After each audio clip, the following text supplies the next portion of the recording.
बहुत ही क्लियर और बहुत आसान रास्ता है अपनी मेटाबॉलिक हेल्थ को सही करने का, अपनी बीमारियों को जो है उससे छुटकारा पाने का और उनकी पेचीदगियों को कंट्रोल करने का, एजिंग के असरात से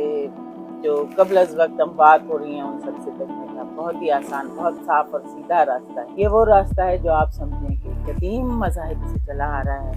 हमारे दीन इस्लाम में वो फ़र्ज़ है, रोज़ा, फास्टिंग। इसी तरह से आप देखें दुनिया के जितने मज़हब हैं, चाहे वो हिंदू हैं, चाहे बुद्धिस्ट हैं, चाहे जूइश हैं या ज़ोरेस्ट्रियन हैं, जितने भी मज़ाहिब हैं, तकरीबन सब के सब में जो है वो फास्टिंग की जो है एक रिवायात सदियों से वो चली आ रही है, तो उसकी कोई वजह है ना। तो मज़ाहिब का जो था, दीन का था हमारे, कि वो इतनी उसमें जो है दुनिया भर की नॉलेज थी हमारे लिए, जो भी